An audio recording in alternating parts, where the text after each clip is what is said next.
Students, we are taking electrical conductivity in solids. तो students, electrical conductivity of solids can conduct electricity, तो उसकी range है 10⁻20 ohm से 7 ohm inverse meter inverse. Electrical conductivity in solids, तो वो उसका range है 10⁻20 ओम इनवर्स मीटर इनवर्स से 10⁻7 ohm inverse meter inverse. Now, classification of solids based on the magnitude of conduction. First is conductors, insulators and semiconductors. Conductors की range है 10⁴ to 10⁷ ohm inverse meter inverse. Insulators की range है 10⁻20 to 10⁻10 ohm inverse meter inverse. और semiconductors की range है 10⁻6 to 10⁴ ohm inverse meter inverse. Students, ये जो बीच वाले हैं ये एटम्स एग्जिस्ट तो, कंपाउंड्स एग्जिस्ट तो करते हैं, लेकिन उनकी कंडक्टिविटी इंसुलेटर्स से ज़्यादा है और सेमीकंडक्टर्स से कम है. So they are not used in electronic industry, क्योंकि इंसुलेटर का यूज़ होता है जनरली शॉक प्रूफ इंस्ट्रूमेंट्स बनाने में, और सेमीकंडक्टर्स का यूज़ होता है जनरली सर्किट्स बनाने में. मतलब पर्टिकुलर उनकी कंडक्टिविटी तो होनी ही चाहिए. तो इस रेंज वाले कंपाउंड्स एग्जिस्ट तो करते हैं, लेकिन वो उनका कोई यूज नहीं है. Okay, next. Now conductors. तो कंडक्टर्स में एक मेटालिक कंडक्टर्स होते हैं, दूसरे इलेक्ट्रोलिटिक कंडक्टर्स होते हैं. मेटालिक कंडक्टर्स में पॉजिटिव इलेक्ट्रॉन्स, मतलब ये जो एटम कर्नल्स होते हैं, तो वैसे इलेक्ट्रॉन डीलोकेलाइज्ड होते हैं, उनकी लोकेशन फिक्स नहीं होती है, तो उनको हम इलेक्ट्रॉनिक कंडक्टर्स भी बोलते हैं. तो कॉपर, एल्यूमिनियम, आयरन, तो ये सब इसके एग्जांपल्स हैं. इलेक्ट्रोलिटिक कंडक्टर्स में जनरली सोल्यूशन होता है, तो एनोड और कैथोड हम डिप करते हैं. 3rd चैप्टर में स्टूडेंट्स ये आएगा, और उसमें ऑपोजिट पोल पे वो अट्रैक्ट होंगे. तो due to ions this conductivity is formed. तो सपोज मैंने ये NaCl का यूनिट सेल लिया, तो उसमें एटम्स ऐसे अरेंज्ड है, देख लो. तो यहां पे ये जो गैप दिख रहा है आपको, तो सोडियम, तो उसमें ये वैलेंस इलेक्ट्रॉन होता है. तो आइसोलेटेड सिंगल एटम सपोज हमने लिया और उसके एनर्जी लेवल्स हम देखें, तो एनर्जी लेवल्स हमें ऐसे मिलेंगे, देख लो. n = 1 2 3 4 5. तो उसमें इलेक्ट्रॉन 3s में एक होगा. ओके, ऐसे 4 सोडियम एटम्स हुए तो चारों के एक इलेक्ट्रॉन होंगे. तो ऐसे वो सेट होंगे, क्योंकि एटम्स तो ओवरलैप्ड है एक दूसरे से. तो उसमें और मोर देन 4 अगर हम लेते हैं सोडियम के ही एटम्स, n एटम्स, तो उसमें बहुत सारे ऐसे गैप मिलेगा हमें. तो अपर जो होगा उसका नाम होगा कंडक्शन बैंड, और डाउन होगा उसका नाम होगा वैलेंस बैंड. से it is valence band and this one is conduction band. अब कंडक्शन बैंड और वैलेंस बैंड, तो कंडक्टर्स में वो या तो ओवरलैप्ड होंगे या तो जॉइंट होंगे, जिससे इलेक्ट्रॉन्स इजीली मूवमेंट कर पाएगा फ्रॉम VB टू CB, क्योंकि वो दोनों ओवरलैप्ड है एक दूसरे से. So that metals are good conductors of electricity. Insulators में वो गैप ज्यादा होता है, जिससे वैलेंस बैंड के इलेक्ट्रॉन्स कंडक्शन बैंड में वो जा ही नहीं सकते, क्योंकि गैप ज्यादा है. So diamond can not conduct electricity due to this reason. इसको हम बोलेंगे forbidden zone. In semiconductors the gap between valence band and conduction band is so much less, so that electrons can move easily. तो देख लो, यहां पे भी electrons move तो हो पाएंगे, लेकिन कम होंगे as compared to the metals, so they are known as semiconductors. So due to thermal energy, यहां पे इलेक्ट्रॉन्स रोटेट होता है. तो हमें पता है सिलिकॉन, तो जो सोलर पैनल में यही फंडामेंटल यूज होता है. So at absolute 0 temperature all the electrons will be in valence band, and as temperature increases, room temperature is higher than the absolute 0 temperature, so that some electrons can move from valence band to conduction band, so that they conduct electricity so much less as compared to the metals. Now, there are two types of semiconductors. First is intrinsic, next is extrinsic. So intrinsic semiconductors are composed. So intrinsic semiconductors, तो they are composed of only one kind of material. मतलब उसमें एक ही type के होंगे. देखो ले यहाँ पे सिलिकॉन और जर्मेनियम, तो दोनों में सेम सब सेम ही एटम्स है. देखो सिलिकॉन के, सिमिलरली यहाँ पे सब जर्मेनियम देखो सेम टाइप्स है. So they are known as undoped semiconductors. Second is extrinsic semiconductors. तो उसमें कुछ इम्प्योरिटीज ऐड की जाती है. So intrinsic plus impurity equals to extrinsic semiconductors. तो यहां पे सिलिकॉन के देखो सब एटम्स है, तो बीच में कुछ फॉस्फोरस एटम्स सेट होते हैं. तो सेमीकंडक्टर्स के लिए कंडक्टिविटी है 10⁻⁶ to 10⁴ ohm inverse meter inverse. तो अगर बोरॉन या तो फिर फॉस्फोरस आ जाए तो ऐसे फ्री इलेक्ट्रॉन्स यहाँ पे घूमेंगे. देखो लोग सिमिलरली यहाँ पे बोरॉन का इलेक्ट्रॉन ऐसे कंटिन्यूस घूमता रहेगा. So due to this flow of electron they can conduct electricity more easily than the intrinsic. Extrinsic semiconductors, तो उसमें दो टाइप्स है, N type and P type.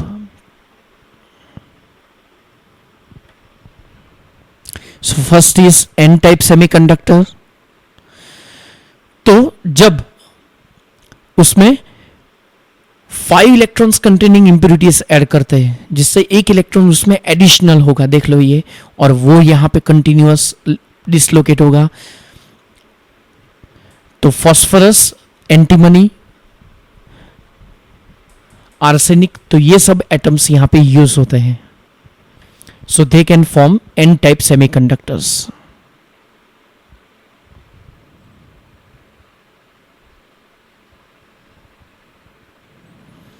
तो इलेक्ट्रॉन ऐसे कंटिन्यूअस डिसलोकेट होता रहेगा. Next is P type extrinsic semiconductors. तो silicon और जर्मेनियम में suppose 3 electrons containing boron, aluminium, gallium, तो ये सब इंप्योरिटीज अगर हम ऐड करते हैं तो उसमें एक होल क्रिएट होगा. देख लो यहाँ पे, जिसमें नंबर ऑफ इलेक्ट्रॉन्स कम है, जिससे क्या होगा कि उस होल यहाँ पे एक्चुअली यहाँ पे ट्रांसफर होते हैं इलेक्ट्रॉन्स, लेकिन हमें यहाँ पे ऐसा लगेगा स्यूडो इफेक्ट है कि इलेक्ट्रॉन ट्रांसफर होते हैं यहाँ पे. तो देखो बोरॉन में एक इलेक्ट्रॉन कम है, तो ऐसे इलेक्ट्रॉन ट्रांसफर होंगे. फिर यहाँ पे होल क्रिएट होता है और ये बॉन्ड यहाँ पे बन जाता है. फिर ये होल फिलअप होता है उसके नेबरिंग इलेक्ट्रॉन के ट्रांसफर से. तो सपोज यहाँ पे इलेक्ट्रॉन देखो यहाँ पे आ गया, तो मतलब होल यहाँ पे ट्रांसफर होता है, लेकिन ट्रांसफर होता है इलेक्ट्रॉन. तो due to this transfer of hole, यहाँ पे होल्स को हम बोलेंगे मेजॉरिटी कैरियर्स और इलेक्ट्रॉन्स को बोलेंगे माइनॉरिटी कैरियर्स. तो ऐसे यहाँ पे इलेक्ट्रिसिटी पास होती है. तो देखो ये है direction of movement of hole, और ये है रिवर्स होगा direction of electricity. Now applications of P and N type semiconductors. तो पीएन जंक्शन डायोड में ये यूज होता है. देखो पी और एन, पी मतलब positive type, N for negative type. तो ऐसे यहाँ पे होल्स यहाँ से यहाँ ट्रांसफर हो गए, इलेक्ट्रॉन्स यहाँ से यहाँ ट्रांसफर हो गए. तो ऐसे डायोड बनाने में तो इसको हम बोलेंगे डिप्लेशन रीजियन, जहाँ पे इलेक्ट्रॉन्स और होल कंटिन्यूअस ऐसे ट्रांसफर होते रहते हैं.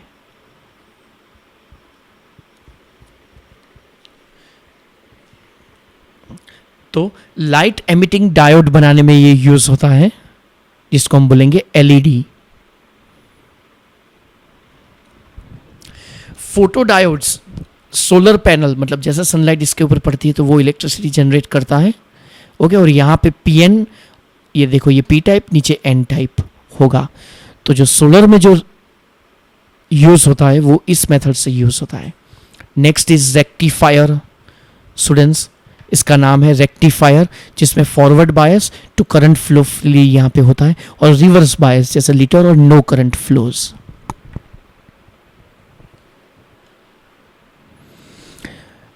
देख लो ये रेक्टिफायर जिसमें यहाँ बीच में ट्रांसफॉर्मर है, डायोड 1 डायोड 2, ओके, और एसी को डीसी में कन्वर्ट करने के लिए ये इंस्ट्रूमेंट यूज होता है।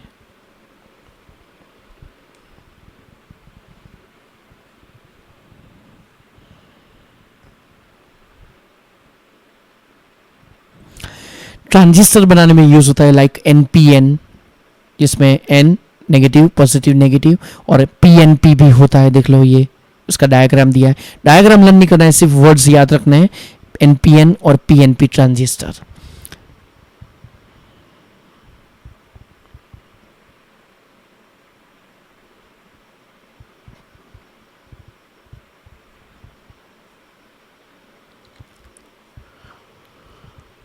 तो सेमीकंडक्टर कंपाउंड्स यहाँ पे दिए हैं, देख लो, silicon, germanium, arsenic, antimony, tellurium, polonium, एटी। तो ग्रुप 13 to 15 में INSB, ALP, GAS, 12 to 16 में ZNS, CDS, CDSEN, HGTE। तो ये सब कंपाउंड्स है, सेमीकंडक्टर्स होते हैं।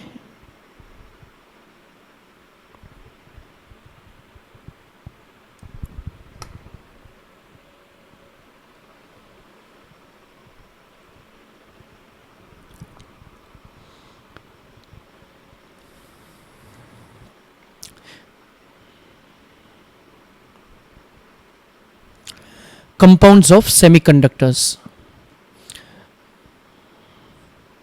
तो देखो गैलियम आर्सेनाइड सर्किट्स बनाने में इसका यूज होता है।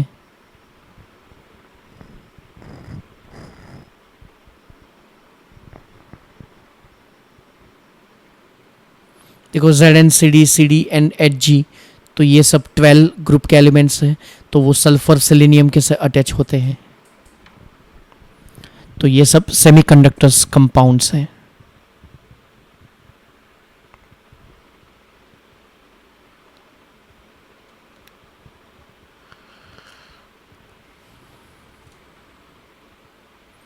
तो जनरली इनका यूज होता है सोलर में। तो देखो ट्रांजिशन मेटल ऑक्साइड्स यहाँ पे कुछ दिए हैं। यहाँ पे M फॉर मेटल्स है, I फॉर इंसुलेटर्स है, और MI का मतलब होता है transition in electrical property for from metallic to insulators at a certain temperature.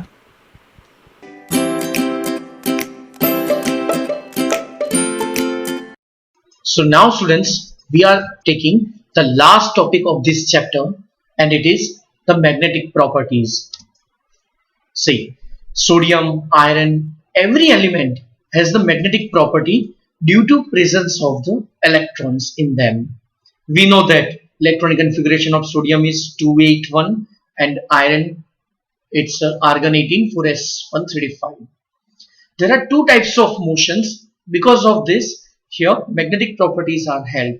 First is the spin angular motion on its axis, and the another is orbital angular motion. That is the direction of rotation. Here, direction of rotation. Okay, students. So due to this, here magnetic properties are held by the any element. Unit of magnetic property is the Bohr magneton, and it is 1 Bohr magneton equals 9.27 into 10 raised to minus 24 ampere into meter square. So there are many types of magnetic materials. First is diamagnetic, paramagnetic, ferromagnetic, antiferromagnetic, and ferrimagnetic. First we are taking diamagnetic. See, diamagnetic substance को जैसे हम outer magnetic field में हम रखते हैं, तो students देखो यहाँ पे magnetic field generally north to south pole होता है, ओके, और हमने यहाँ पे एक कंपाउंड यहाँ पे रखा, तो स्ट्रॉन्ग मैग्नेटिक फील्ड नॉर्थ से स्टार्ट होगा और इसका वीक मैग्नेटिक फील्ड होता है, देख लो, like Zn Cu1 plus Zn2 plus. Okay, so here there is no unpaired electrons. तो ऐसे कंपाउंड्स डायमैग्नेटिक मटेरियल्स कहे जाते हैं कि जिसमें नो अनपेड इलेक्ट्रॉन्स होते हैं, like water, sodium chloride, benzene etcetera. So these are the examples of diamagnetic materials. Next is paramagnetic substances. See, paramagnetic substance में जैसे हम मैग्नेटिक फील्ड अप्लाई करेंगे तो वैसे यहां पे स्ट्रॉन्ग मैग्नेटिक फील्ड क्रिएट होगा और इसका मैग्नेटिक फील्ड वीक होता है और वो स्ट्रॉन्ग की तरफ वो अट्रैक्ट होगा. ओके, तो जिसमें अनपेड इलेक्ट्रॉन्स होते हैं लाइक क्रोमियम. तो देखो क्रोमियम में total 1 2 3 4 5 and 6 unpaired electrons. Cr3 plus में 1 2 एंड 3 अनपेड इलेक्ट्रॉन्स है. कोबाल्ट में 1 2 एंड 3 अनपेड इलेक्ट्रॉन्स है. CO3 प्लस में 1 2 3 एंड 4 अनपेड इलेक्ट्रॉन्स. तो स्टूडेंट्स, जैसे जैसे अनपेड इलेक्ट्रॉन्स बढ़ेंगे वैसे वैसे क्या होगा कि पैरामैग्नेटिक कैरेक्टरिस्टिक इंक्रीज होगी.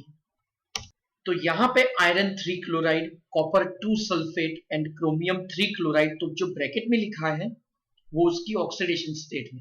Fe की 3 प्लस, Cu की 2 प्लस एंड क्रोमियम की 3 प्लस. तो स्टूडेंट्स यहां पे जो अनपेड इलेक्ट्रॉन्स है ना, तो because of this such compounds are known as paramagnetic materials. मतलब जैसे हम मैग्नेटिक फील्ड स्टूडेंट्स जैसे हम अप्लाई करेंगे तो वो अगर नॉर्थ पोल की साइड अगर वो शिफ्ट होगा तो उसको बोलेंगे हम पैरामैग्नेटिक, और साउथ पोल की बाजू अगर वो शिफ्ट होगा तो उसको हम बोलेंगे diamagnetic substance. Third is a ferromagnetic substance. अब देखो फेरोमैग्नेटिक मटेरियल्स में ऐसा होता है कि जैसे हम मैग्नेटिक फील्ड अप्लाई करते हैं तो वो परमानेंट मैग्नेट बनाते हैं. और वो परमानेंट मैग्नेट्स हम कैसे समझे, तो जैसे ये सब्सटेंस को हम मैग्नेटिक फील्ड के इन्फ्लुएंस में अगर हम रखें तो देखो स्टूडेंट्स क्या होता है. तो फर्स्ट ऑफ ऑल यहाँ पे वीक मैग्नेटिक फील्ड होगा और इस साइड पे स्ट्रॉन्ग मैग्नेटिक फील्ड होगा तो वो अट्रैक्ट होगा. तो यहाँ पे ये जो एरोस किए हैं वो सब डोमेन्स बोले जाते हैं और वो सब डोमेन्स नॉर्मल सब्सटेंसेस में वो इरेगुलर शेप में होंगे. देख लो उनकी डायरेक्शन देखो इरेगुलर शेप में है. और जैसे हम मैग्नेटिक फील्ड अप्लाई करते हैं तो वो डोमेन्स वो पर्टिकुलर डायरेक्शन में सेट हो जाएंगे. तो वो पर्टिकुलर डायरेक्शन में देखो वो सेट हो जाते हैं. तो वो सब डोमेन्स स्पॉन्टेनियसली पर्टिकुलर डायरेक्शन में हो जाएंगे. Now this substance is known as magnet. तो उसके लिए हम आयरन ले सकते हैं, कोबाल्ट ले सकते हैं, निकल ले सकते हैं एंड गैडोलिनियम भी ले सकते हैं. तो ये चारों सब्सटेंसेस अगर मैग्नेटिक इंफ्लुएंस में रखेंगे तो वो परमानेंट मैग्नेट बनाएंगे. स्टूडेंट्स परमानेंट मैग्नेट मतलब वो फिर अगर हम मैग्नेटिक फील्ड हटा ले फिर भी वो मैग्नेट ही कहलाएंगे. नेक्स्ट,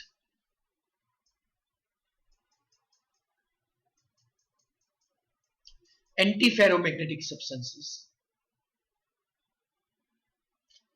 तो स्टूडेंट्स ऐसे कंपाउंड कि जिसमें मैग्नेटिक फील्ड अप्लाई करें तो वो डोमेन जो सेट होते हैं वो exactly up and down set होंगे कि जिससे ओवरऑल मैग्नेटिज्म जीरो होगा.